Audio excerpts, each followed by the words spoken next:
Hablemos sobre definición general con respecto a las arcadas dentarias. Los arcos dentarios están dispuestos en los maxilares permanentes, el maxilar superior y el maxilar inferior. ¿Cuántos maxilares tenemos? 2. 3, exactamente. Uno derecho, uno izquierdo, los cuales van a llegar a fusionarse y van a conformar todo lo que es el paladar duro, y más atrás, ya si nos vamos con tejidos blandos, el paladar blando. El inferior, la mandíbula, va a estar compuesta por un cuerpo y dos ramas ascendentes. Ambos nos van a conformar todo lo que es el sistema estomatognático, ¿ya? El sistema estomatognático va a estar compuesto no solamente por los maxilares, sino por todo lo que conlleva los tejidos blandos. Es decir, las mejillas, las encías, los carrillos, la lengua, los músculos, piso de boca, los pilares, muchas estructuras las cuales van a llegar a formar lo que se denomina propiamente dicho la boca o la cavidad oral. ¿Ya? Estas arcadas se van a conformar por 3 tipos de arcos. Bueno, 2 y uno de transición, que van a ser los temporarios, los permanentes y los de transición. ¿Ya? Los arcos dentarios temporarios. ¿Qué podemos mencionar de los arcos dentarios temporarios? A los cuantos meses erupciona el primer diente en boca de un niño. A los 6 meses. A los 6 meses. ¿Cuáles dientes erupcionan en esa edad? Los incisivos centrales inferiores. Ya, los incisivos centrales inferiores. Si voy sonriendo, se les dice con eso. ¿Cuál es la primera pieza permanente y a qué edad erupciona en una misma? Primer molar. ¿Cómo? Primer molar. Permanentes. ¿Quién es el primer permanente que erupciona en boca? Primer molar. ¿Superior o inferior? Inferior. Superior. Superior o inferior. ¿Y a los cuántos años erupciona el primer? 6 años. Exacto.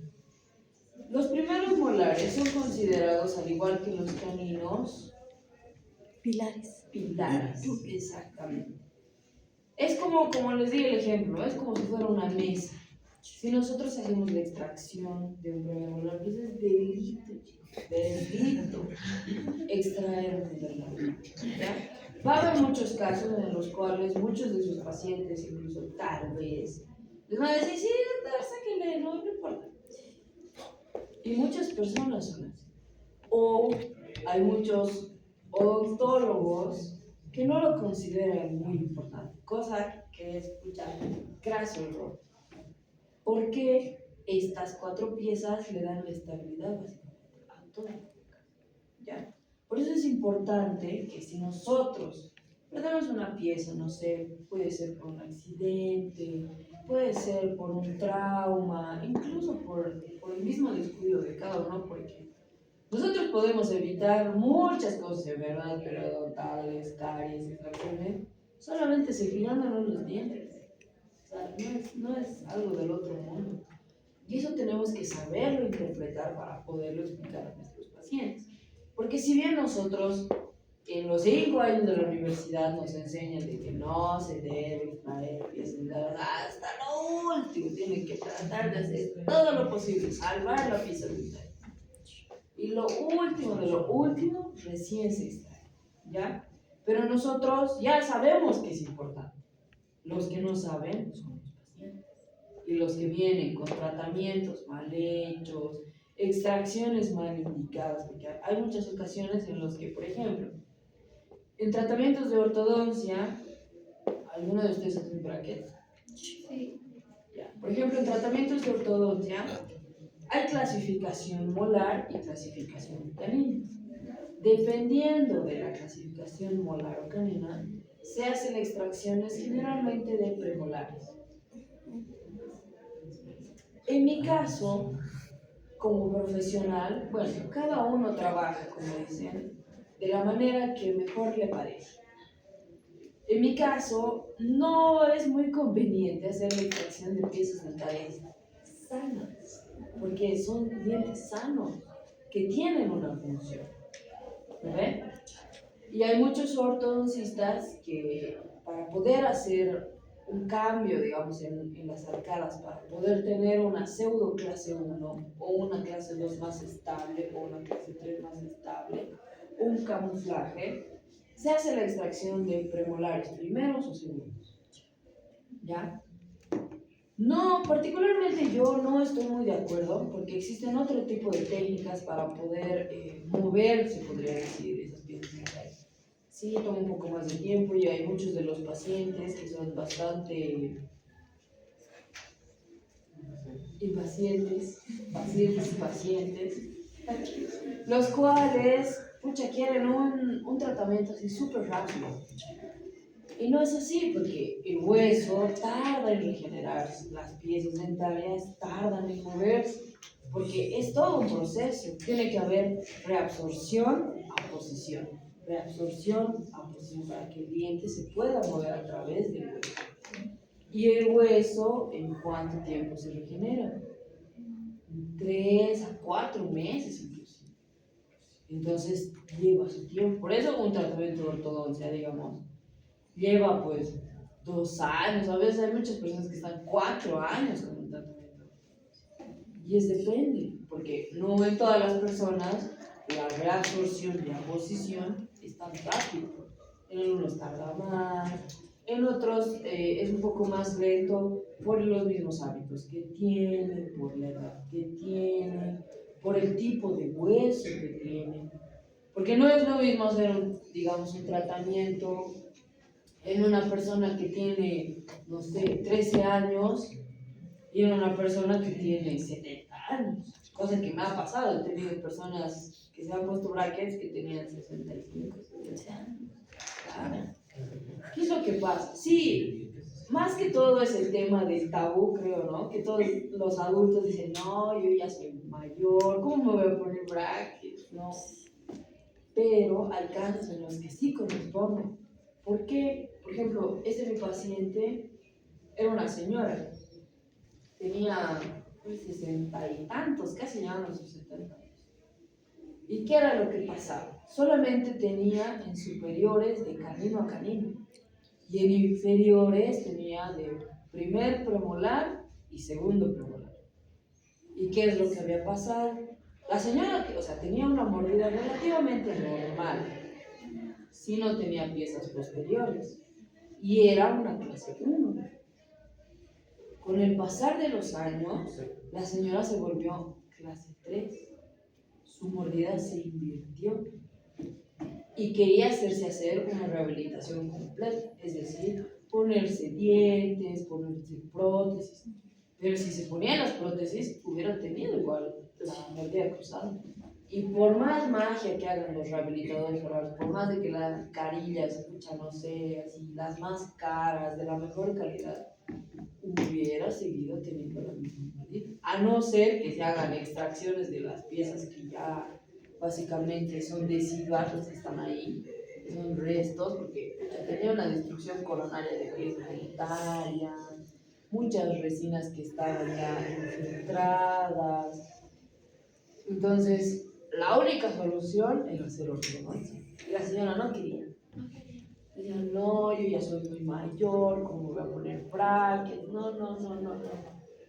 Al final le convencí.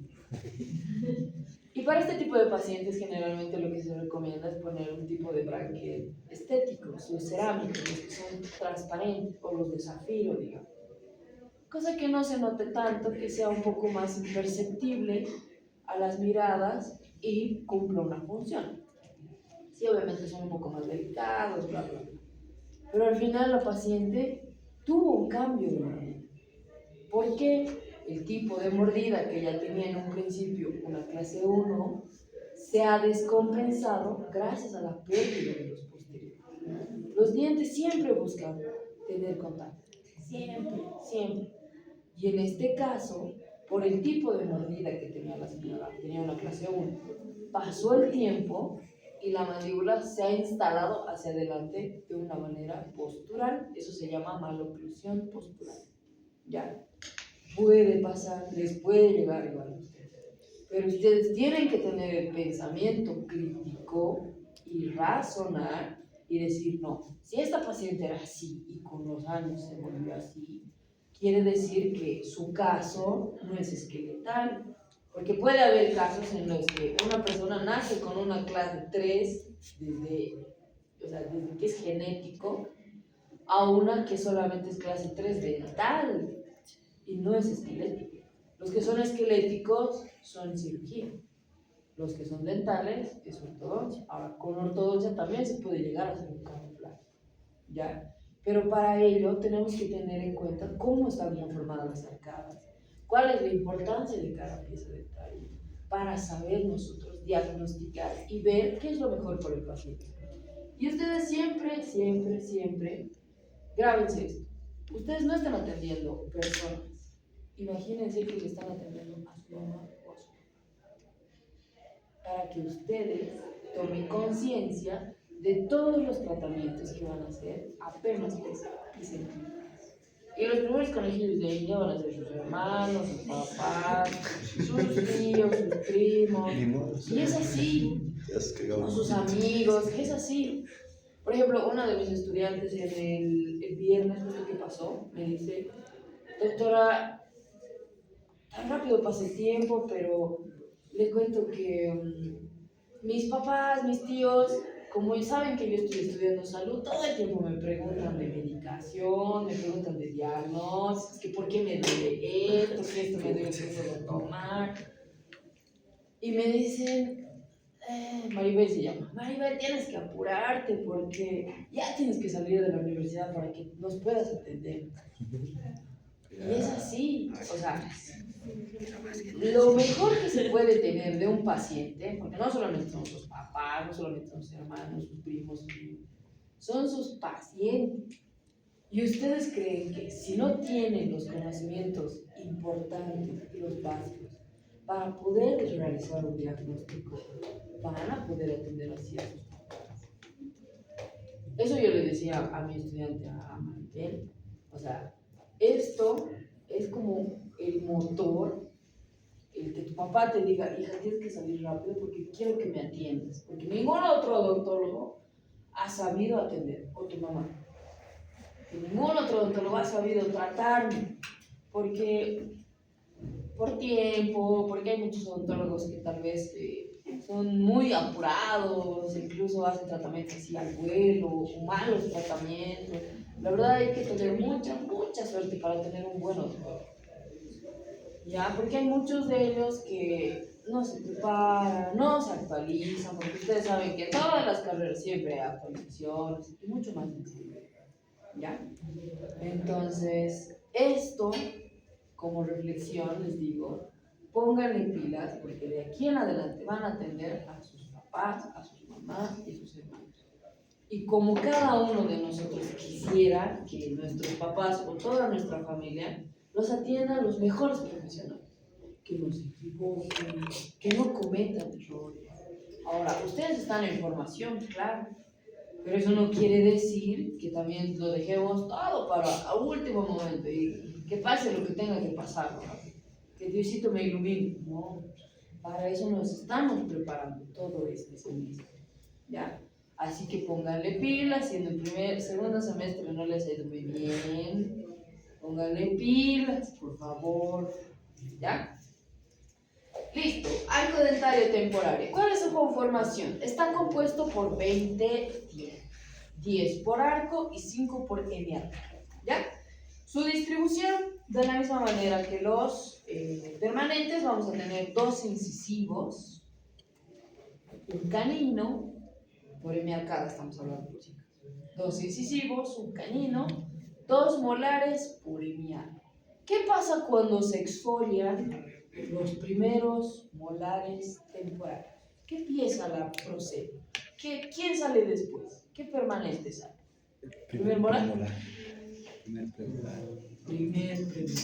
¿ya? Entonces, los primeros premolares van a llegar a ocupar el espacio de los molares decisivos o de los molares de leche, ¿ya? Todo esto se va a dar gracias a la reabsorción del diente de leche. Ustedes van a llevar seguramente eso en odontopediatría, pero lo vamos a llevar igual a la siguiente, todo lo que es dientes decisivos, ¿ya? A esto se le denomina exfoliación gracias a unos, ¿cómo les explico? A un procedimiento que se denomina estadías de Nola. Eso se los voy a mencionar para la siguiente. Vamos a llevar todo lo que es dientes de leche, ¿ya? Para que ustedes tengan conocimiento sobre su anatomía, cómo son, qué tal vez malformaciones tienen, las perlas adamantinas, el tauromatismo. Todo eso lo vamos a hablar así. Pero, si hablamos de dientes deciduos, tenemos que hablar también de sus características. Estos dientes son mucho más pequeños que los dientes permanentes. Igual van a estar distribuidos con esmalte y con dentina en su interior. ¿Ya? ¿Qué pasa si una pieza dentaria decidua se pierde antes del tiempo?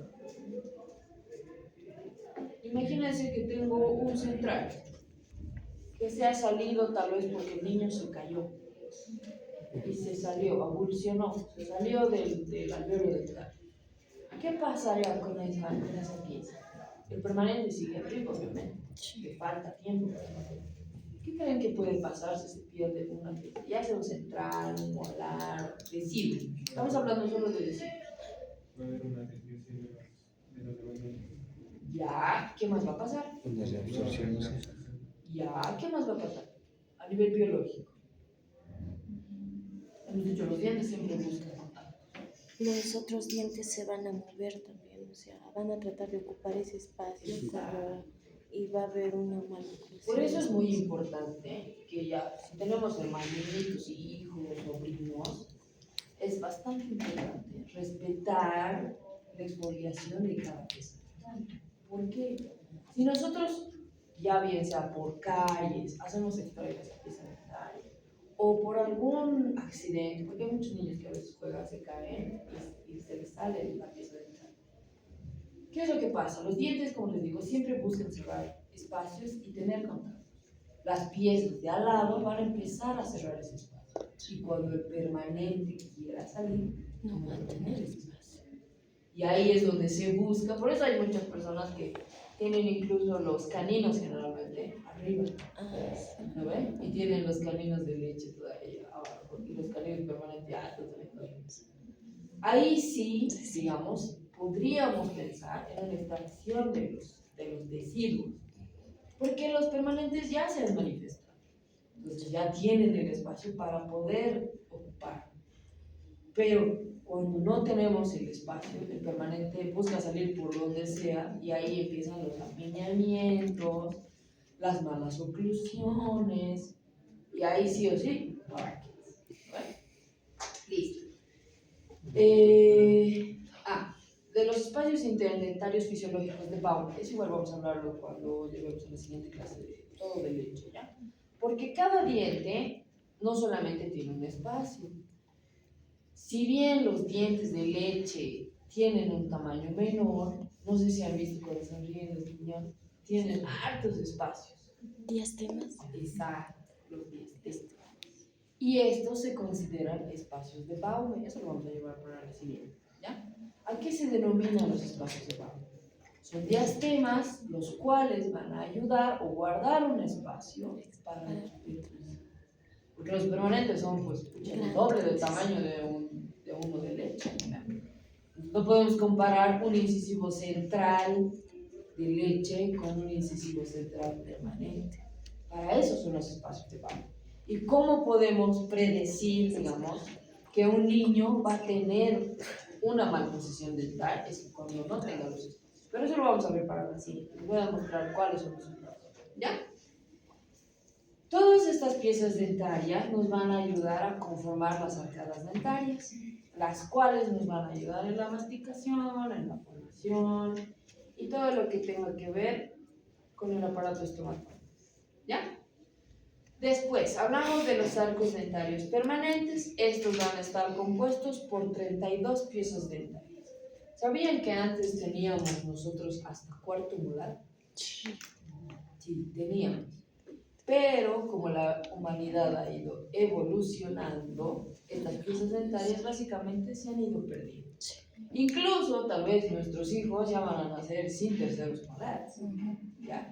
Porque se busca que siempre haya una estabilidad. La mayoría de los odontólogos, casi siempre, me incluyo, ya está, hacemos o mandamos a hacer la extracción de los terceros molares. ¿Por qué? ¿Por qué creen que se hace la extracción generalmente? Porque no son de mucha utilidad y Ya. a la vez son más débiles, son más frágiles, creo. Ya, en realidad tiene la misma función de todas las piezas dentales. Pero ¿por qué se los manda a extraer? No suele evolucionar de manera correcta. Exacto, ya, también. La posicionamiento dental. Ya, trae muchos problemas. La verdad trae muchos problemas los terceros molares. Ap- Primero, Apiñamiento tal vez podría produce ser. apiñamientos. De los... Cuando erupcionan causan muchísimos dolores. Hay muchos que incluso erupcionan en una posición bastante compleja, en la cual incluso empujan el segundo molar, lo que le produce una reabsorción, dolor, infecciones, incluso pueden llegar a tener hasta una otitis gracias a los terceros molares, superiores o inferiores. Obviamente los inferiores son mucho más complicados. ¿Por qué? Porque está en relación al nervio dentario inferior. Incluso podría llegar a comprimirlo y causar una parestesia. Por eso los terceros molares son, como se dice, la piedra en el zapato del odontólogo. Por eso se puede extraerlo. Aparte, que como es una pieza dentaria que está súper en una posición muy atrás, es hasta más difícil de cepillarlo, lo cual produce caries, lo cual produce dolor. Entonces es mejor sacar. ¿Ya? En la mayoría de los casos. Ahora hay casos en los que también no se indica porque las arcadas son mucho más amplias o esa pieza está sustituyendo, digamos, a un cerebro solar, cosa que puede pasar. ¿Ya? Listo. Igual está conformado por 2 incisivos, por un canino, 2 premolares y 3 molares por el arco. Hay personas de la raza negra que todavía tienen el cuarto molar. No todos, obviamente, pero hay personas que lo tienen. ¿Ya? ¿Cuáles son las características de los dientes permanentes? Son mucho más grandes o más robustos, se podría decir. Las raíces son mucho más largas. Se tiene una oclusión mucho más estable y obviamente esta va a llegar a ser la definitiva. No somos como los tiburones, ¿no? Los tiburones tienen varias arcadas que se recambian. Todo el tiempo. Sí. ¿No ven? O nunca han visto National Geographic. Sí. Me envidia los tiburones. Sí. Estas nos van a ayudar de la misma manera en la masticación, en la fonación y en la estética. ¿Ya? Ahora hablamos del arco de transición. ¿Cuándo podríamos llegar a tener un arco de transición? ¿A qué edad más o menos? Entre los 5 a 7 años. 6 años. Desde ahí empieza un arco de transición, porque como les decía, el primer molar permanente, que son las piezas pilares, van a empezar a erupcionar a los 6 años de vida. Entonces ahí ya tendríamos dientes permanentes Y dientes. Entonces eso ya es una etapa mixta o de transición. ¿Ya? A ver, la etapa mixta, que tiene los dientes temporarios y los dientes permanentes. Estos van a ir exfoliándose a medida de que la persona vaya creciendo, vaya desarrollándose. Y no solamente va a haber la exfoliación de las piezas dentales, sino que también los huesos van a osificarse de una manera mucho más compacta. Por eso les decía, no es lo mismo hacer un tratamiento de, bueno, yo personalmente que soy ortodoncista, no es lo mismo hacer un tratamiento de ortodoncia a una persona que tiene 13 años y una persona que tiene 60 años, porque el tiempo es mucho más largo en una persona de 60 años, porque los huesos son mucho más duros, está más osificado, mientras que no lo de 14, incluso 11 años, desde los 11 años se puede hacer un tratamiento No hay bracket, porque ortopedia es de los 11 para abajo. Ya podríamos, digamos, hacer movimientos mucho más rápidos, porque es como si fueran plastilinas. Es mucho más fácil, exacto, porque ellos están en desarrollo, tienen muchas más ventajas, se puede decir, porque son más jóvenes. ¿Ya? ¿Qué más? Tenemos la pérdida de dientes temporarios gracias a la exfoliación. Los incisivos y los molares permanentes igual se van a exfoliar. Y tienen una importancia bastante relevante porque van a guardar los espacios para los dientes Permanentes. ¿Ya? Relaciones dentarias. Cada pieza dentaria, especialmente los permanentes, porque bien les decía, en los dientes de leche tenemos diastemas, no tenemos puntos de contacto, ¿ya? Tenemos espacio. Generalmente un niño que va a tener una arcada relativamente normal, o sea, sin apiñamientos, sí o sí tiene que tener diastemas, siempre. Por eso lo vamos a averiguar a ver. ¿Qué pasa si el niño no tiene los espacios? Los dientes van a salir mal, va a haber apiñamiento, después Exacto. ortodoncia. Va a haber un desorden dental, porque los dientes van a buscar espacios donde no hay. ¿Ya? Todas estas piezas dentarias tienen que tener un espacio en boca y un espacio en la arcada, obviamente.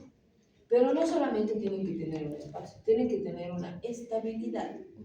Y esa estabilidad se las va a llegar a conseguir gracias a las cúspides, gracias a las fosas, a los surcos principales, a las facetas, a las crestas.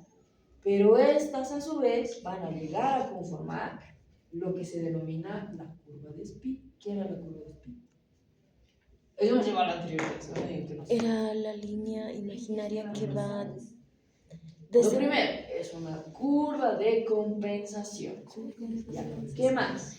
Que va desde una vista sagital, va desde el canino inferior hasta la mandíbula, hasta el molar, hasta el segundo molar, hasta la cúspide vestibular del segundo molar y hasta la rama ascendente de la mandíbula. Algo así. Ya, básicamente Ahí la va, curva de se Spee traza. solamente se presenta en piezas dentarias. Ujú. ¿Ya? Es una curva de compensación antero-posterior. Listo. ¿Para qué nos ayuda la curva de Spee? ¿Para qué creen? Han hecho trabajo. ¿Para qué creen que nos puede ayudar? Si es una curva de compensación, ¿para qué creen que nos puede ayudar? Para Para compensar. compensar. Para un correcto alineamiento dental. Exacto. Porque los dientes tienen una carga. Nosotros fácil podríamos llegar a romper, no sé, un plástico de un bolígrafo, tal vez. Porque cada diente no solamente tiene una función y una fuerza, incluso una flexión para que no llegue a romperse, a fracturarse. La mordida como tal tiene un gramaje, incluso en kilogramos, para poder hacer una mordida. Si nosotros mordemos a alguien, podríamos llegar a lastimarlo a tal punto que incluso podría llegar a perder un dedo. Entonces ahí nos vamos a que estas curvas de compensación nos van a ayudar a estabilizar toda la boca, ya sea la curva de Spee o la curva de Wilson. Incluso hay una curva más que aquí no le he mencionado, que es la curva de Monson. Sí. La curva de Monson básicamente igual es una curva de estabilización, pero combina la curva de Spee y la curva de Monson. ¿Ya?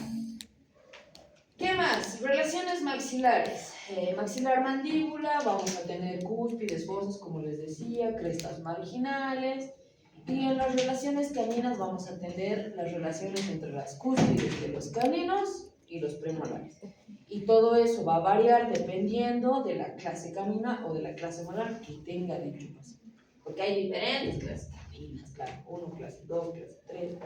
Y la más estable obviamente es la clase 1. Pero se busca, en la mayoría de los pacientes, conservar la clase 1 o llegar a una clase 1. ¿Qué es lo mejor? ¿Ya? Hablamos de topografía alveolo-dentario, cómo está compuesto un alveolo y una pieza dentaria. La relación entre el diente y su alveolo en el hueso maxilar o mandibular, es decir, que la pieza dentaria va a estar unida a través de una articulación. ¿Qué tipo de articulación es? Gónfosis. Gónfosis. Es decir, en la cual va a estar llegada unida gracias a ¿qué? El ligamento El ligamento periodontal, ¿qué más? Cemento. Cemento radicular, ¿qué más? Y el hueso alveolar. Bien. Cada diente está contenido en su alveolo dentario, que es una unidad alveolo-dentaria, y lo cual va a llegar a tener un periodonto de adhesión y un periodonto de protección. ¿Vale? Ya lo saben. Los elementos que va a llegar a tener un alveolo: tabiques interradiculares. ¿A qué nos referimos con los tabiques interradiculares? No es lo mismo hablar de un incisivo central superior que de un primer molar superior. ¿Cuál es la diferencia? Las raíces. Las raíces.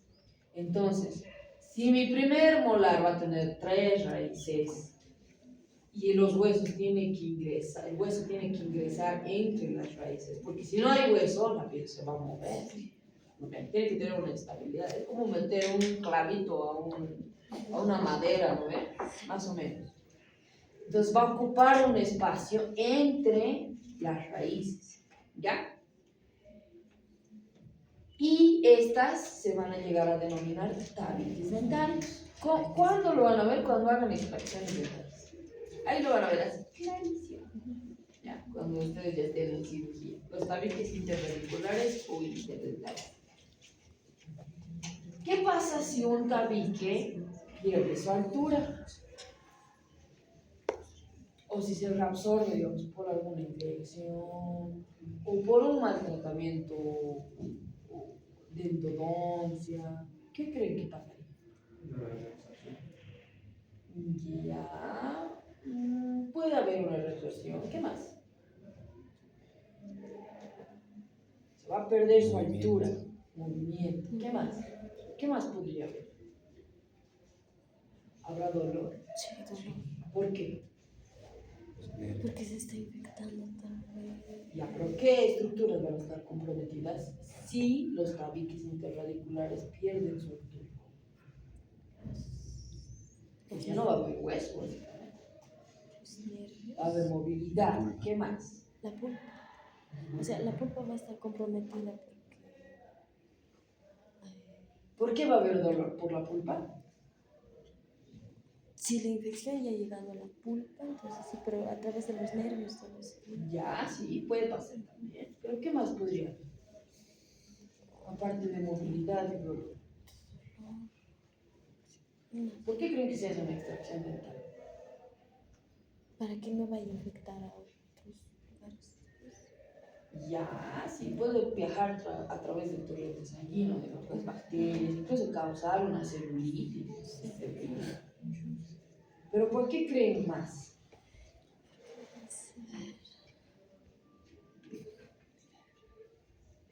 Ya no hay de otra. Ya, a ver, principalmente va a haber el dolor y las molestias gracias a que el ligamento periodontal se va a ver muy afectado. Va a haber un engrosamiento del ligamento periodontal gracias a todas las bacterias que han ingresado entre hueso y diente. Porque básicamente allá abajo nosotros tenemos, se podría decir, algo hermético.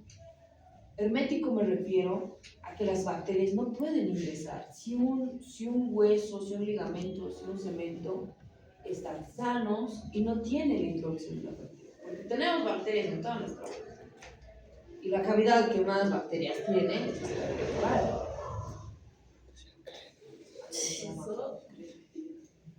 Entonces, todas estas bacterias viajan a través del torrente sanguíneo. La sangre va también por todos los nervios, no solo por los nervios dentarios, por los nervios que están involucrados en el cuerpo, por eso viene la sinusitis. Incluso podríamos llegar a tener una sinusitis, que son ya infecciones mucho más grandes, las cuales comprometen incluso la vida de las personas. Todo gracias a las benditas bacterias. Son tan microscópicas que ni siquiera podemos ver. Pero a lo que me refiero sobre tabiques interradiculares es que tenemos que tener la importancia, porque cuando nosotros hagamos diagnósticos con radiografías, ahí lo vamos a ver. Y tenemos que ver si el huesito llega hasta ¿cómo se puede decir? Está muy pegado a la raíz. Si no hay ligamento, eso ya es un problema. Si hay ligamento engrosado, también es un problema. ¿Por qué? ¿Qué pasa si el hueso está pegado a la raíz? No voy a poder mover la pieza. Ni con ortodoncia, ni con extracción, voy a tener que cortar toda esa parte del hueso para poder sacar. Ahora, si hay un ligamento engrosado por, digamos, un tratamiento de endodoncia mal realizado, entre las tres raíces hay un espacio que comunica a lo que es la cámara pulpar. Si nosotros, cuando ustedes estén en clínica, hacen un mal tratamiento de endodoncia, lo que podrían causar es una lesión de Furcas. ¿Ya? ¿Qué es una lesión de Furca? Es cuando nosotros sobrepasamos la instrumentación y podemos perforar el piso de la cámara pulpar, lo cual va a tener contacto directo con el ligamento y con el hueso que van a ser los tabiques. Si el tabique ya tiene contacto con la lima o con cualquier tipo de instrumento, se va a empezar a reabsorber de a poquito, gracias a la infección, pues las bacterias se van a empezar a entrar. Se empieza a infectar, la pieza se empieza a mover, el diente empieza a doler y a veces en muchos casos es extracción de diente. Por eso hay que tener mucho cuidado cuando hacemos diagnósticos, porque ya pueden llegar pacientes así y nos van a echar la culpa a nosotros. Por eso siempre tienen que pedir radiografías al principio, siempre. Craso error que no pide. Jamás atiendan pacientes sin radiografía, porque hasta a mí me ha pasado.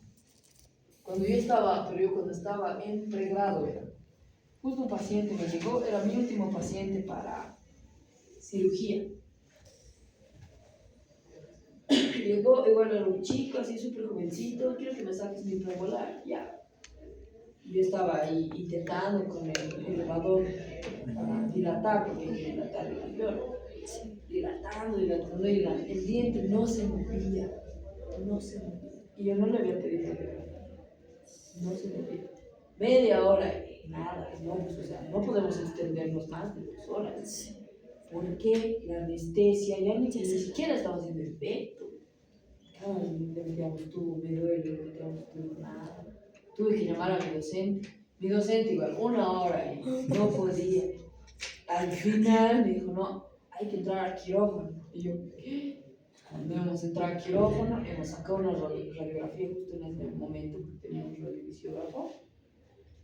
El diente había estado anquilosado, es decir, estaba unido al hueso. Teníamos que cortar parte del hueso para poder extraer el pieza. Y eso se hubiera evitado si yo hubiera pedido una radiografía. Porque he sufrido así toda la mañana, creo. Desde las 8 hasta las 12 estaba en quirófano. Les digo, hay cosas que se nos quedan en la mente, que nos ayudan como experiencias, pero no tenemos que volverlas a repetir. Yo como experiencia se los digo, jamás atiendan a un paciente si no tienen radiografía. Especialmente si tienen muchas piezas cariadas o si tienen muchos dientes que presentan dolor. Porque hay muchos pacientes que son bien descuidados. ¿Ya? Entonces eso tienen que tener mucho cuidado. Listo, para mañana. Tienen que estudiar nomás. ¿Qué va de Primer molar superior van a estudiar. Si pueden practicar, practiquen, porque ahora sí se viene lo más complicado. Primer molar es complicado. Por la distribución de las cúspides, las fosas, la forma de la misma pieza dentaria, las raíces, porque pueden llegarlas a cortar en el momento que estén tallando un jamoncito. Así que igual tráiganse uno de repuesto, el de acá, el que les puede pasar. ¿Ya? Para el día de mañana entonces vamos a tener el examen de primer molar superior y el tallado. ¿Qué más? ¿Nada más? Ah, es cierto. Resumen dibujo y mapa mental. Los tres. Para mañana. Eso les va a ayudar a estudiar, ¿está bien? A Gracias. conciencia, si hacen su examen van a sacar 100 mañana. A ver, ¿lo vi? Pero en resumen, ya podí. Resumen, mapa mental y el dibujo del primer molar superior.